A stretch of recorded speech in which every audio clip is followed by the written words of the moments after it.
I also had a request from one of our most faithful video viewers, who's watched, as far as I know, every one of our videos. It's my daughter, Sarah.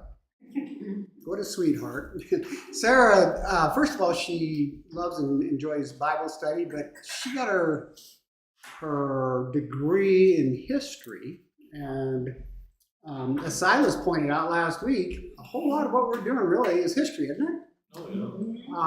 But it's what's called a theological history from a theological standpoint. Doesn't mean it's any less history. It's just the history that we would expect to see from the hand of God, and that's everything we've been studying about so far. So her request was that she said she can hear everything, but she quite often, if somebody asks questions, and the mic picks up some of it, but not all of it, she said, if there are questions, would you repeat the question? So if you ask a question, I start to answer it, somebody yell out, would you repeat the question? So Sarah will have somebody that she can hear. She'll just have to worry about, can I read the question? Or can I respond to the question? All right, so let's move to the Roman period. You're going to want to start out on page 13 of the student notes. And we'll look at a couple of items here. We've come back to this slide quite a bit when we talked about the silent years. And as we've talked about before, we really start with the Assyrians in the 700s and move our way forward. We're to the Roman period now. We finished the period of the Maccabees. We finished the period of the Greeks, the Hellenization. So we're to the period of the Romans. That means we are within striking distance of the birth of Christ. So we'll camp out there for a little while. And then I want you to look at another slide here, the slide right next to it. You're going to find the Roman period on kind of the bottom right-hand corner, Roman rule. I want you to look at something right above that. What do you see? Herod the Great. For our purposes, if you think about it, well, first of all, let's kind of go through everything we've hit so far. We started out with the Assyrians in 722, and we noted how the Assyrians were some of the first to begin to disperse the Jews throughout the known world, which is going to be huge in Paul's time. And then we moved on to the Babylonians, who in 586 destroyed Jerusalem. More dispersion. And then we moved on to the Greeks under Alexander the Great. And remember, under Alexander the Great, his two generals that out of the four, the two generals we really wanted to spend any time with, the first were the Seleucids, and the second were the Ptolemies. Those were Egypt and Syria in respect to what we think about them today. And now we move to the Roman period. So we're call it 63-ish AD. I mean 63 is BC. There we go with the BCs and ADs. That's kind of what's happened to Judah over this period of time. And in each one of those, there's been a dispersion of the Jews. There's going to be further dispersion of the Jews. We'll talk about a little bit tonight. But I want to point out that while I'm calling this the Roman period from 63 BC till the time of Christ, and actually a little bit into the time of Christ, I'm calling it the Roman period. Rome plays a pretty minor role in all of this from a biblical standpoint. Obviously, it doesn't from a historical standpoint, but from a biblical standpoint, it does. And what we're going to do tonight is spend some time with them, but then I want to move pretty rapidly to the Herods. Before we do that, think about Rome for just a minute. I want you to think about this. We know there's some Romans that will come up in the Gospels and throughout the New Testament. Pontius Pilate is obviously the one that everybody remembers. I want you to remember a couple things. Pontius Pilate was the one who said, this guy's not guilty. He's one of a number of Roman officials who say, this guy's not guilty. Furthermore, I forget which gospel account it's in, but one of the gospel accounts talks about Pontius Pilate's wife coming to him saying, I had a dream last night. You don't want to have anything to do with this. So we're starting to get a view of Rome through Pontius Pilate.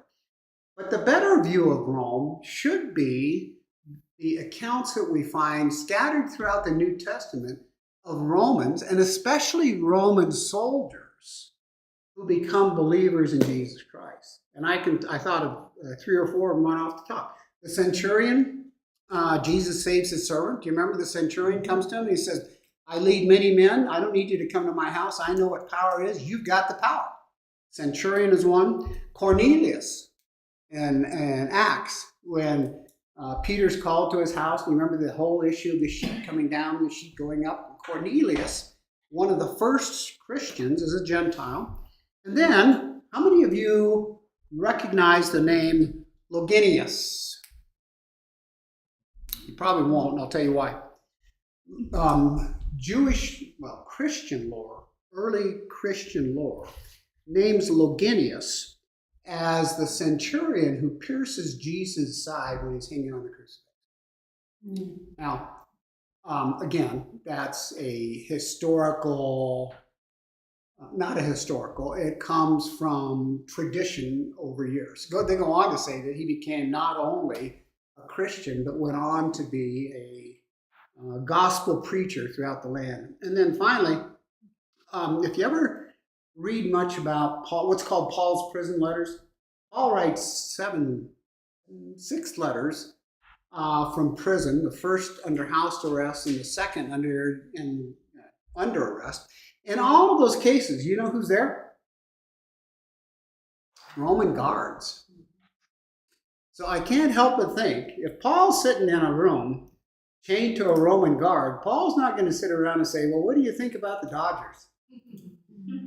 He's not going to say that anyhow, but he's going to have, I would suspect, some pretty good conversations with Roman soldiers. So we can see throughout Acts that many from Rome, will become believers in Christ.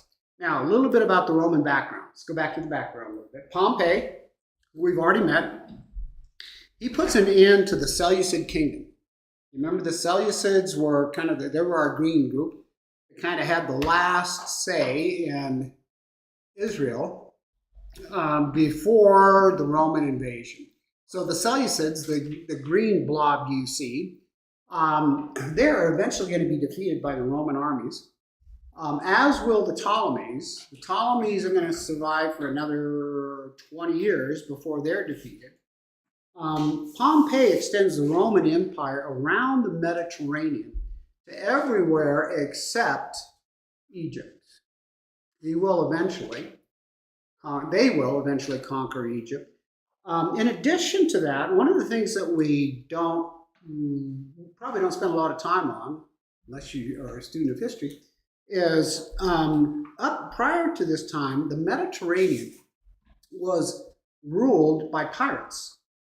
Guess who's the Roman general put in charge of eradicating piracy on the Mediterranean? It's Pompey. So Pompey has had a pretty storied career, and now he's come to Israel. Now, I'm going to come back to him, but we aren't through with some of the Maccabees yet. Remember we talked about the Maccabees last week and kind of how they fit into our story? We aren't quite through with them, so I want to go back for just a second. John Hyrcanus II. You're down to about the 3rd level here. You can see Hyrcanus II and Aristobulus II. They were brothers, but they were supporting different sides of the branches here. Aristobulus was more of a Greek. Hyrcanus II was more in line with Rome, but he was even more in line with Judea at the time. So neither one of them really curried the favor of Pompey. So they both went to say, we want your support. Well, at first, Aristobulus appeals to Pompey, and he's given the leadership. But he later proved recalcitrant, and Pompey says, you know what, I'm not going to deal with this. You know what I'm going to do? I'm just going to go in and wipe them all out. And that's what he does. In 63, around 63, Pompey seized Jerusalem, slaughters many of the inhabitants, and he steps inside the Holy of Holies, which was blasphemous to Jews. So Judea is going to become now that was the Maccabees. Judea is going to become a client state of Rome, and it will remain so until its independence. Well, not Rome. Rome, and then we talked a little bit about this. Judea is never a nation again. It's occupied by virtually everybody. The last would have been the Ottoman Turks before World War I. So Israel will no longer be a nation, but this brought an end to, or will bring an end before long, to any of the rule of the Hasmoneans, or who we would call the Maccabees. So John Hyrcanus II, have to keep going back between slides, is still guided by his advisor. And we're going to talk about how many of you, as you read through the Bible, you got to some place that said Herod did this, and you said, Herod, I thought he died 20 years ago.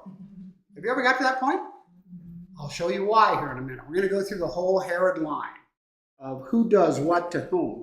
But at this point, John Hyrcanus, he is guided by his Idumean, remember those are Edomites, advisor, Antipater I.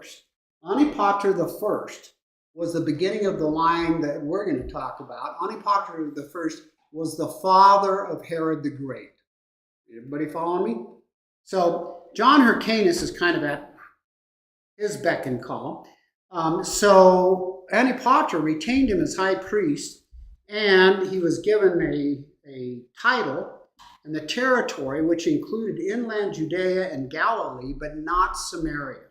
So John Hyrcanus is going to be the titular head of Judaism, but you know who's really pulling the strings? Antipater I. Antipater was an active collaborator with the Romans, and he's put in charge of a couple things. First is the native Idumean population. We'll go back to Idumea here so you can get an idea of who they are. You can see in the pink here, there's Judea. Down below that, I'm not sure it comes up very well, would be Idumea. That were originally Edomites. So he's a collaborator with the Romans. He's given control over Idumea, but he's also given something else. He's given special taxation privileges to collect taxes in Jerusalem. That's where 90% of the tax base of Judea is going to come from, is Jerusalem. And part of the reason for that is, Lynn talked about last week, we talked about last week, by now the pilgrims festivals, the 3 pilgrims festivals occur every year. Well, what happens there? They come to praise God Yahweh, but with them they also bring their taxation. So guess who's in control of all the purse strings of not just Idumea, but now Jerusalem? It's Antipater. So Rome is now under, at this point, and I'll have to give you some timelines here. So now we're about 53. So we're 10 years later, 53 BC. Rome is under the rule of the first triumvirate. I think this was the first triumvirate. Pompey, Julius Caesar, and Crassus. So the 3 of them are ruling the whole Roman Empire. Crassus is going to die in 53 BC, leaving the power in the hands of Pompey and Caesar. They're going to drift into civil war in about 4 years.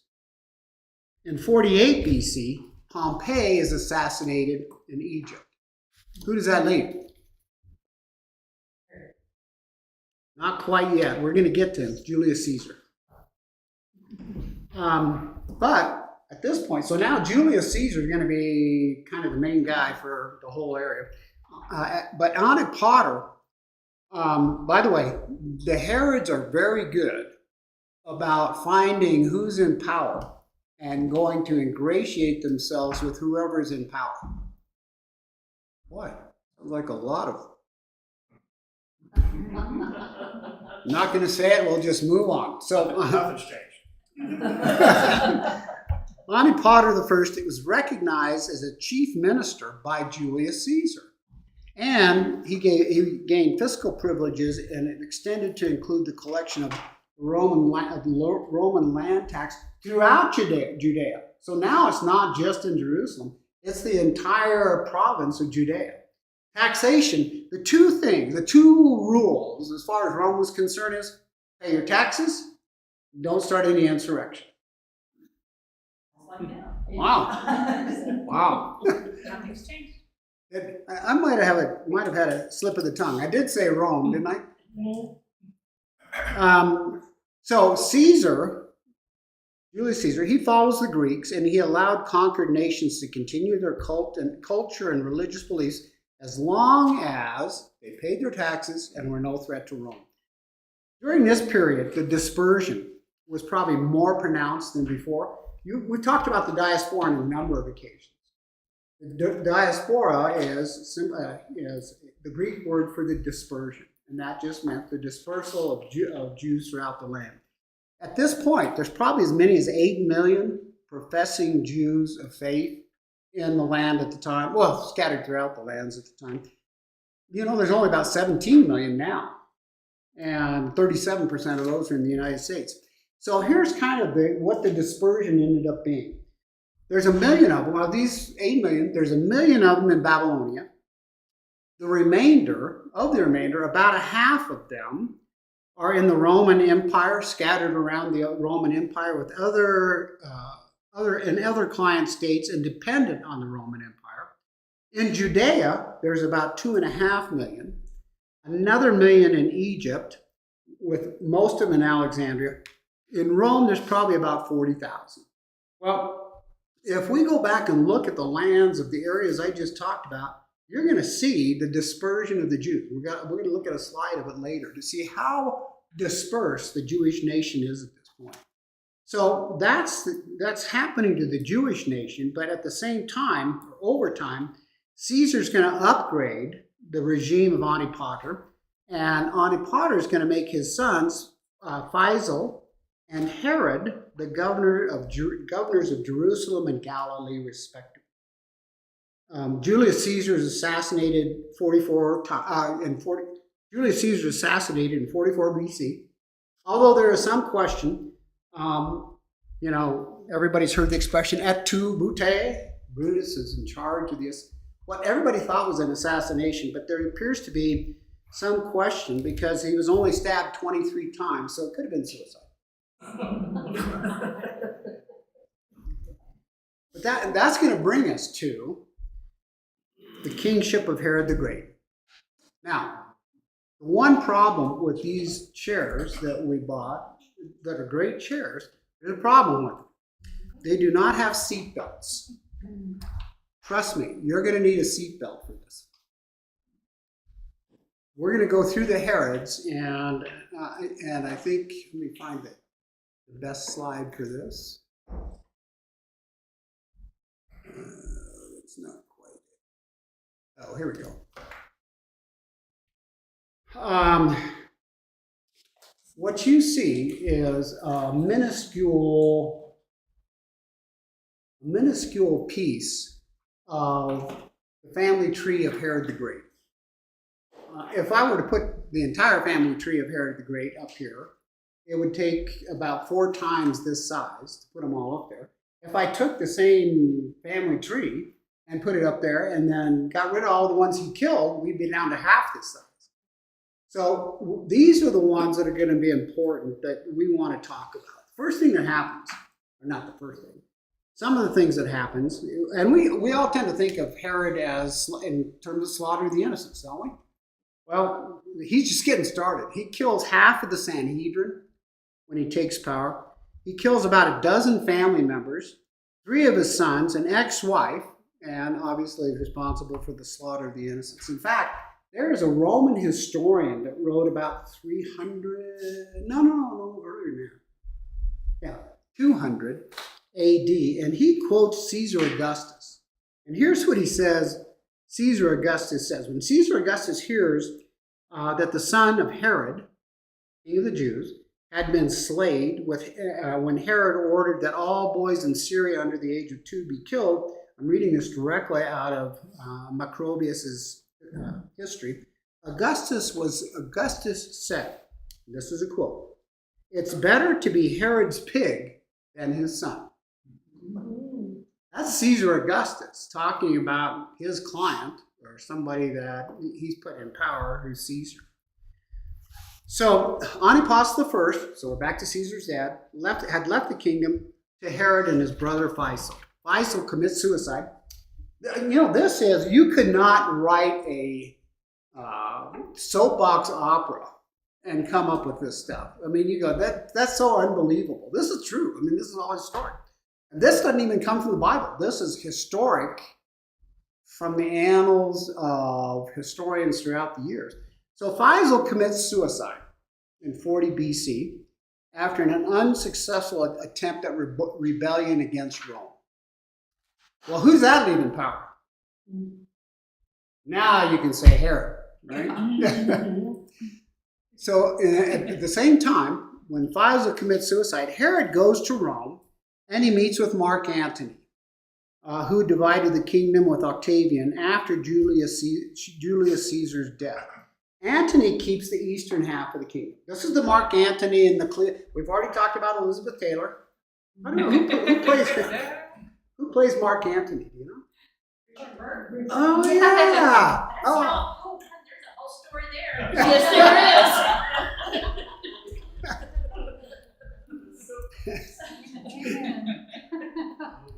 Sarah, that was your mother saying there's a whole story there. So Herod goes and he meets with Mark Antony and he pledges allegiance to Mark Antony. So Antony establishes a treaty with Herod and he sends him back to Judea as the king of all of Judea. Now this meant the end to the Hasmonean dynasty because Herod had married a Hasmonean. We'll come to her in just a minute.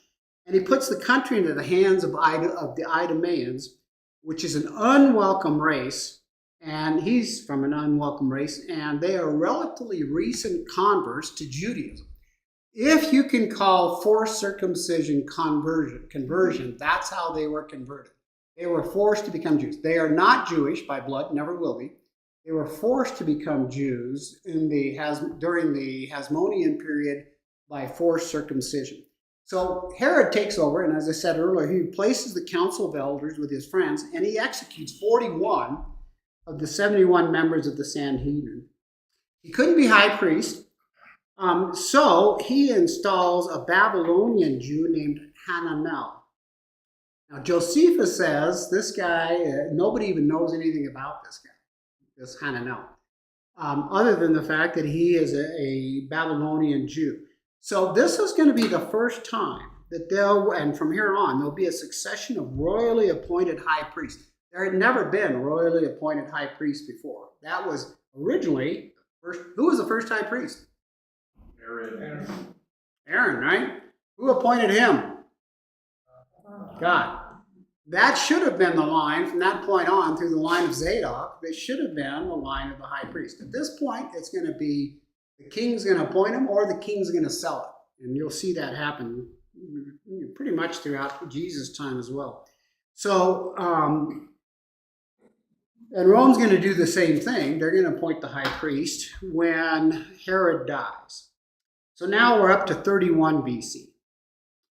Antony and Cleopatra are defeated by Marcus Agrippa and ultimately either die or commit suicide. Herod claimed loyalty to the victorious leader Augustus. So you remember I said the whole family of Herod, who's ever winning, that's who they're going to be with.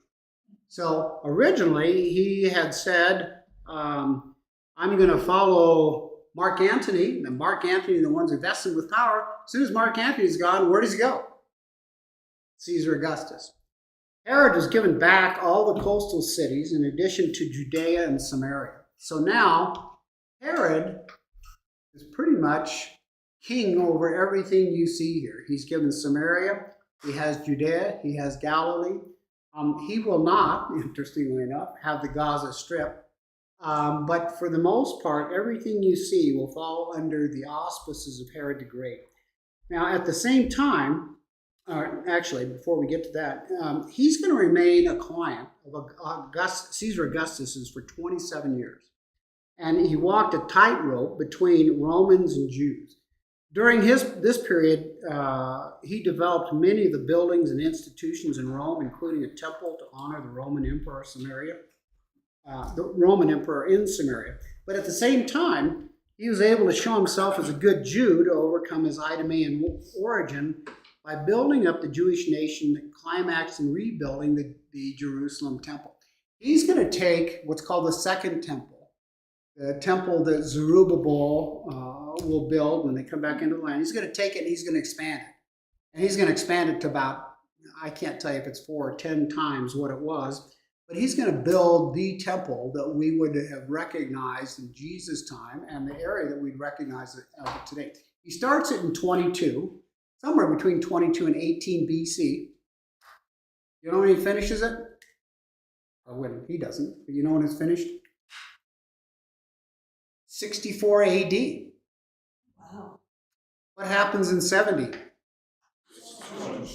Down again. So he finishes it just in time they finish it just in time to be, yeah. So while hostile to Jewish tradition, Jewish tradition sought to conceal the fact that Herod claimed to emulate Solomon's works. In other words, the Jews said, Herod didn't do all of this. Well, here's the reality. Herod was the greatest builder the country had ever seen. He not only built the temple, he rebuilt most of Jerusalem. He built Caesarea. He built, throughout the land. He made Solomon's building programs, which were huge, look pale by comparison. So, and most of that was to ingratiate himself to the Jews. He's trying to build some kind of relationship with the people he's supposed to be king over. At one point, Augustus becomes displeased with Herod, who had attacked the Nabatean Arabs. If you read through the Bible, eventually you'll see the Nabateans. That would have been in, see where you see the desert here? That would have been the Nabatean Arabs, who were to the east, who had also become Roman citizens. So Herod, to try to get back in the good graces, orders his people to swear an oath to the Roman ruler, Augustus, and to himself. Wasn't an uncommon practice. In fact, that was a pretty common practice with the Roman client monarchies, but Jews feared it involved worship of the emperor, which would be blasphemy. Well, at this time, we start to see a couple of groups form. They've been there, but they start to come to prominence.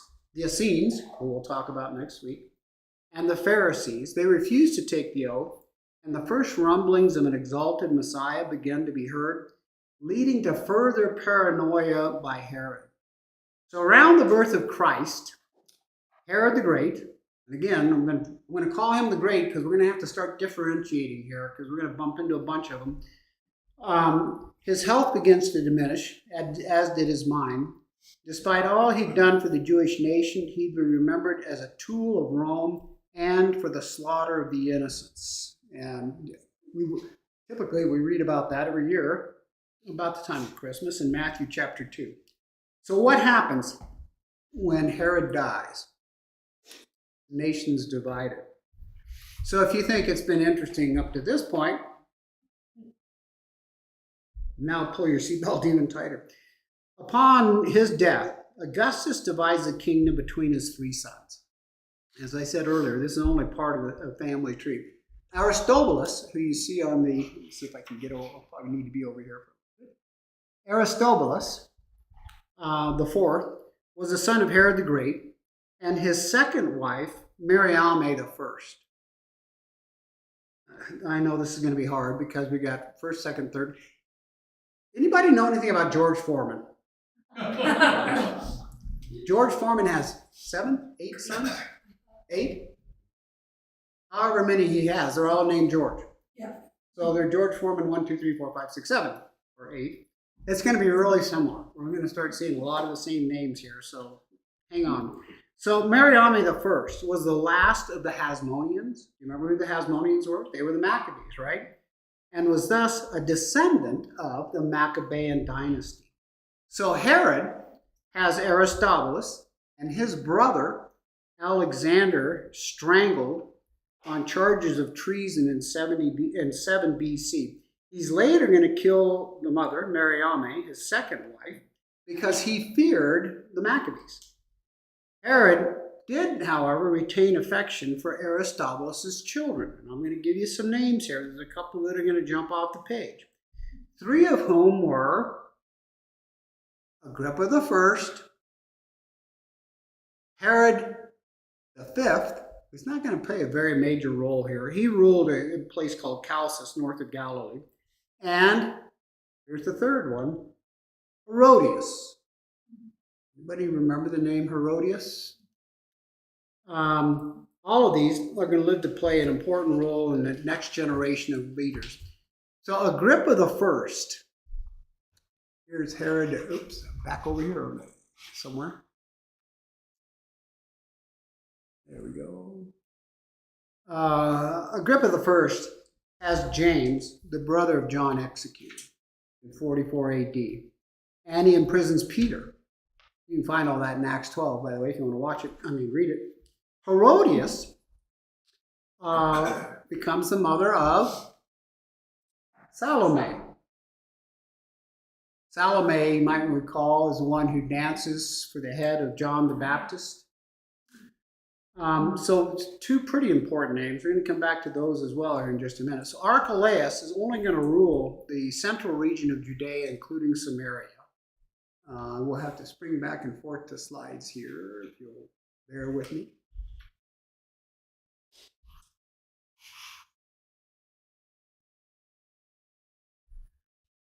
So Archelaus is going to rule the central region of Judea, including Samaria. So we see Judea and Samaria in the pink. That's going to be Archelaus.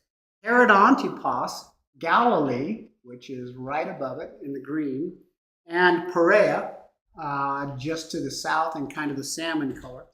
Herod Philip, another name we're going to see here in a minute, rules Trachonitis and Lower Syria. So the kind of brown and green at the very top of the map.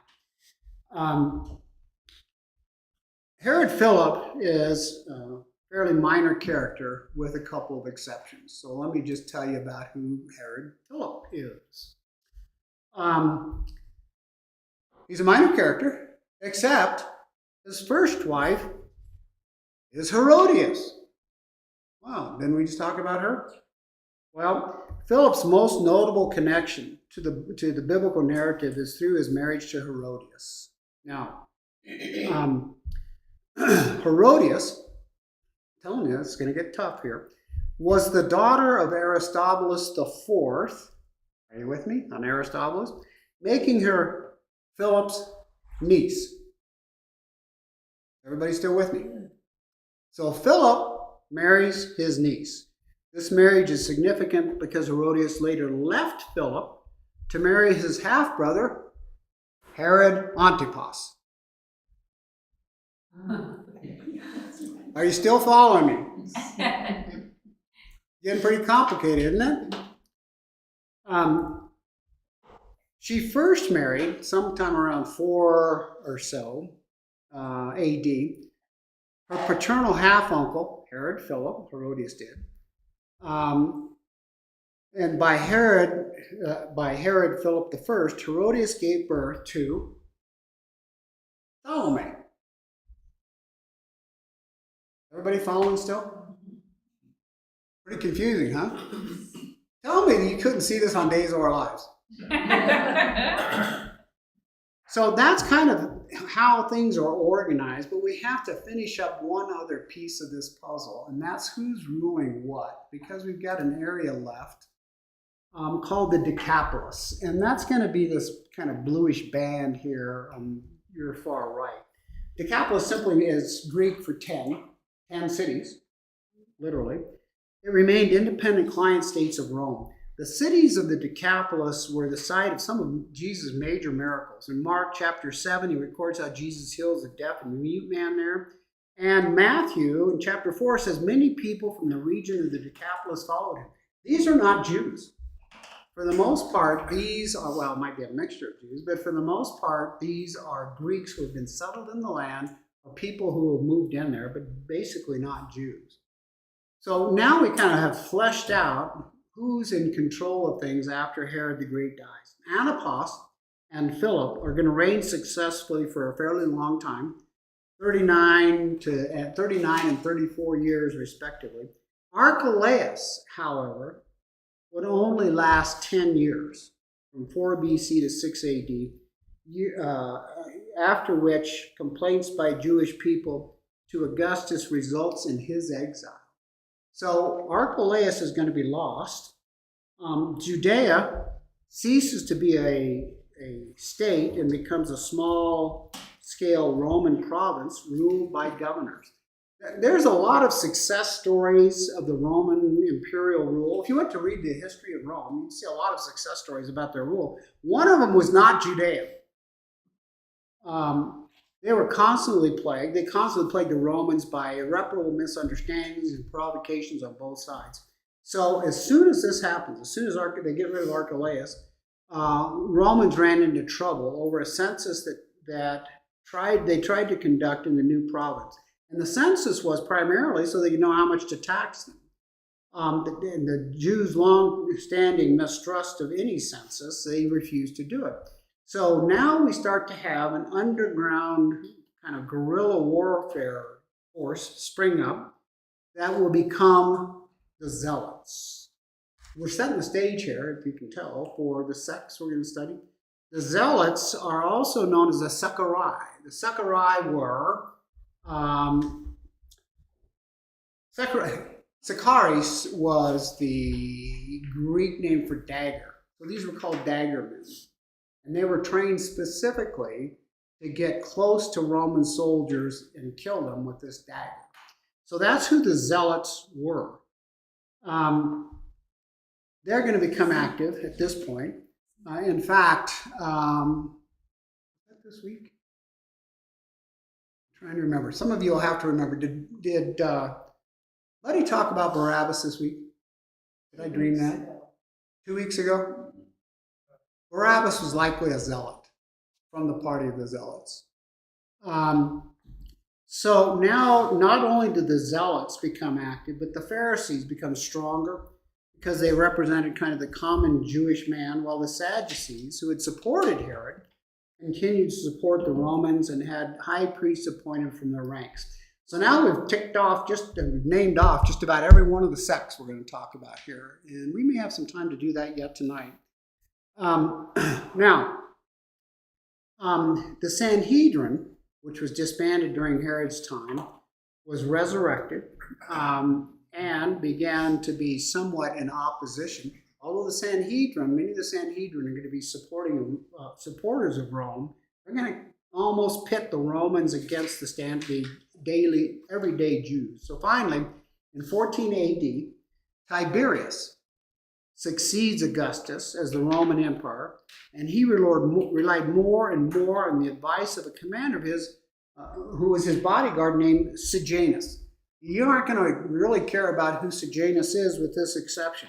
One of his chief protege was a young guy by the name of Pontius Pilate. So the cast is getting set here, isn't it? He's going to become the fourth prefect, or the governor of Judea, and rule from 25 to 36 AD during the time of Christ.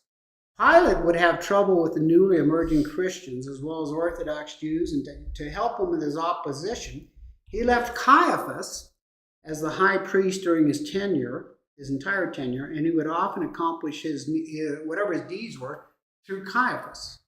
Caiaphas is a puppet. Many believe that Annas, or some would call him Ananias, was the true high priest. Both were Sadducees. And if you look at some of the accounts of Jesus' trials, who's the first guy he's taken to? Not Caiaphas. He's taken to Annas. There's two reasons for that. One, Caiaphas is the titular high priest, so he can't really have anything to do with what's going to be an illegal trial that never should have occurred to begin with. So he's going to go to Annas, outside the precincts of the high priest. That's the one reason. The second reason is the real power behind the throne of the high priest was Annas. It was not Caiaphas. So that is a pretty pretty good overview of what happened during the Roman and the Herodian period, and we're going to leave the Romans and the Herods here, as we're now ready to meet the sects, S-E-C-T-S, of the period. And that's what this little handout does. So I'll spend a little time on that, and we'll get partway through it tonight. Before I do that, this is probably a mistake. Does anybody have any questions on everything we've covered for the last 6 months? Can you repeat it in English? Yeah. No, that's not my native tongue. So Herod built Masada. He did. The question was, or the statement was, Herod built Masada. We'll come back to Masada because it's an important part of this story. Masada, have you ever, any of you, I'm sure some of you have driven to Gallup before? That's like it's like being in southern Israel to some degrees, very similar to it.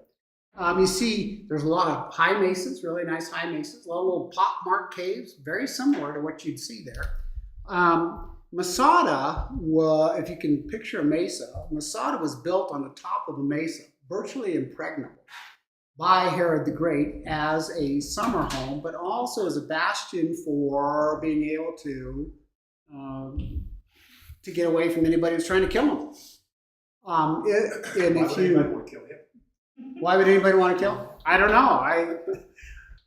If you were fortunate enough to survive him, I guess you might want to kill him, but he does continue for quite a while. And I'll make this case again. He continues for quite a while because that's his job, because God says, this is your job. So, but back to Masada. That's going to be the virtual end of Israel as we would have known it, because in 73 AD, after the fall of Jerusalem, the last bastion of strength is called Masada. It's this one area that you can't get to. And if you go there today, there's only 2 ways you can get there. There's a cable car that you can ride up. They didn't build that until 10 years after Herod's time. Or you can do a long, has anybody ever been there? Have you ever done the walk up to the top of Masada? I didn't either. We rode the cable car. I watched some people do it. It's a long, winding path that's about as wide as this desk. Well, if you're walking up this path, who's going to be up above you with bows and arrows and everything else they need to make sure you don't make it? So that's where Masada is going to be the last stand of the Jews. We'll come back to that here in a little bit. But let's spend some time with the dispersion of the Jews. Oh, darn. Anybody bring... Michael, open your Bible. You're going to want to go to Acts chapter 2. I should have done this earlier. I apologize. Verses 9 through 11. And once you get there, I want you to read it as loud as you possibly can. Say 9 through 11. Chapter 2, verses 9 through 11. Yes.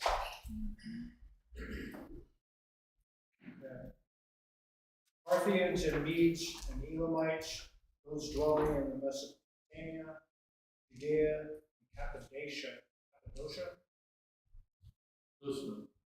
Pontus,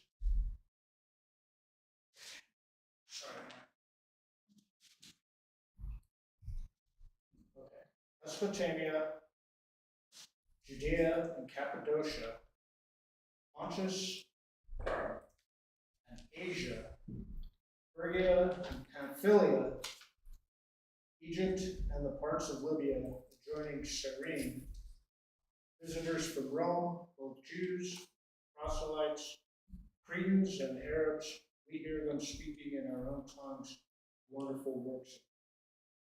So what Mike just read to you, if you're in Acts chapter 2, you know what you're about to see? You're about to see the beginning of the church. You're about to see the Holy Spirit. All these Jews are in Jerusalem for one of the 3 pilgrims' feasts. And if he'd gone back a little further, he would have said all of these were in Jerusalem for the feast days. And then he just gave you a list of all those people from the areas that they came from to come to Jerusalem for the Pilgrim's Feast, where ultimately on Pentecost, where ultimately the Holy Spirit's going to show up. So here's the question. How do they get to Jerusalem? Oh, go ahead, Andre. I was dancing. Pardon? I was just dancing. Oh, I thought you were going to. No, you said the Holy Spirit shows up. I'm like, ta-da!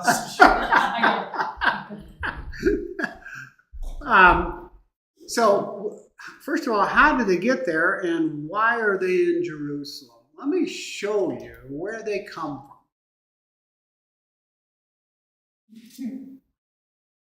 Everything that Michael just read is represented here in Acts 2. What did we spend a majority of our time talking about when we were talking about the history? The diaspora. So now, members of every one of these areas that Jews have been scattered at from 722 and probably a little before, up to this day, are now converging on Israel. These are Jews, converging on Israel to celebrate a Jewish feast day. They're going to walk away, at least as Silas pointed out a couple weeks ago, at least 3,000 of them are going to walk away, maybe having celebrated the feast day, but more importantly, have celebrated the beginning of Christianity. That's the results of the diaspora. So, and why were they there? Well, I make the case that they weren't there for the Jewish feast day. They were there for the beginning of the church. And if you read Acts chapter 2, you can't walk away with anything other than that. That's where Peter, and we're going to find, first of all, that we talked about before this happens, that there's about 120 Christians, including Peter. Peter gets up, after this occurs, Peter gets up and gives a speech. 3,000 of them walk home, or however they get home, to become what will be the center of the new church. So once again, we can see God's hand throughout this whole period of time. So this diaspora, and we talked about this a bit, began as early as 722. Many of the Jews, in order to escape the Assyrians, also fled to Egypt. So the Assyrians carried some into captivity. Some flee to Egypt. It continues during the Babylonian Empire and the fall of Jerusalem. Many Jews are exiled to Babylon and surrounding areas, and ultimately would stay there and settle. Some would disperse along the way and ultimately return from the exile. The third main part of the dispersion is going to be under, remember we talked about the Ptolemies and the Seleucids? The Ptolemies ruled in 300 BC. Jews were welcomed to Egypt, and they founded whole communities in Alexandria. Also, during the Hellenization of Judea, Jews probably relocated to territories and city-states under Greek influence, either as slaves or as freemen encouraged by the Greeks. So the same type of relocation is going to take place at least one more time, certainly under Roman occupation. But you know when there's going to be at least two more dispersions that we could think of. The first is, remember who our first martyr was? Stephen, right? If you go read the account of Stephen, what does it say? Talks about Stephen, and Stephen says, I see the Lord, and Stephen dies. You know what the very next sentence says? Many left Jerusalem at the time. There'll be at least one more dispersion during the time of Paul and Nero. So the same type of relocation took place under the Roman occupation and dispersed more Jews throughout the Roman Empire. You pointed out earlier, about 40,000 were in Rome. The final indication of the diaspora were the Gospels and the missionary journeys to many cities that had Jews or converts in them. I want to give you just a sampling of some of these. Yes, ma'am? So did they disperse after Stephen was martyred because Saul was there and he was going after the Christians to kill them Yep. as well? So Yep. that's So the point was, the dispersion after Stephen's death was, Saul, still not called Paul yet, Saul is there, and you remember what it says? He's holding their garments. He's kind of the insider of this. It doesn't list him as one of the guys throwing the rocks, but guess who's there kind of instigating all this? What's his next task? He goes to the high priest, doesn't he? And he says, if you'll let me, give me letters, I'm going after all of these guys. So what are they going to do? They disperse. Everyone but James, who will ultimately feel the effects of that, and some of the other church regulars that we would see, the rest of them disperses throughout as far as they can. So, as I said, the diaspora, the final indication of the diaspora were in the Gospels and the missionary journeys to many cities. Let me give you an example of some of these. Mark's Gospel is primarily addressed to the church at Rome. Mark's Gospel is the Gospel of Peter, by the way. This is John Mark, and everyone, almost all theologians believe he's writing the Gospel of Peter. Luke's Gospel is addressed to Theophilus. Theophilus is far from a Jewish name. It actually means God lover. Theophilus was either his supporter named that, or someone who was a God lover, and was intended to be distributed by Theophilus, who was unfamiliar with the land of Jesus, and to acquaint them with customs and religion of Jesus. So eventually, his gospel is going to be destined for Antioch, Achaia, Ephesus, surrounding areas. The book of Romans is addressed to Gentiles, but must have also been a number of Jews in the church by the time it's written. Chapter 4 refers to our father Abraham and the history of the race, while chapters 9 to 11 have a number of references to our forefathers. So all of these are really written to the diaspora, either of Jews or those related to Jews around them. Galatians, some of you were here when we did the study of Galatians. Galatians was written to Judaizers, or Jewish Christians who believed that a number of the Old Testament practices were still binding on the new churches. So we get a real good indication that the diaspora, the effects of the diaspora, and what we see in just the writings. We've seen it in the Gospels. You'll see it in virtually all of Paul's letters. You'll see it in Peter's letter. Peter addresses both 1st and 2nd Peter to the Jews in the surrounding area, but basically be the surrounding area of Turkey at the time. Ephesus, Thessalonica, Colossae, all of these are going to be places that we just talked about, or within the purview of places we just talked about. So that kind of sets the stage for now these Jews and the diaspora. I want to come back and start with the classes, the sects, but it's later than we need to do this justice. So I want to stop there tonight. And next week, we're going to come back to this guy. And we're not going to spend a lot of time on it because we've already talked about several of these, but I'm going to pull together some biblical references for each one of these. This is the enlarged print that you have on it. Some of the biblical references I'm going to use come from 1 Maccabees. So between now and next week, if you would go home and read 1 Maccabees, that would be great. Pardon? You don't have it? You don't have 1 Maccabees? What kind of Bible do you have, dude? We get clip notes. Pardon? We have clip notes. Yeah. All right. A lot of stuff tonight. Still following? A lot of stuff in the Herods, huh? Well, let's finish up tonight at this point. Come back next week. Spend some time with the Jewish sects. And the first one we're going to talk about isn't really even on your sheet. They're called the Hasidim. You would know them better today as Hasidic Jews. So we'll start with them because they are going to be the genesis for most of these groups, with the exception of the Herodians. All right, let's call it a night. Let's see. Who has just an overwhelming desire to pray?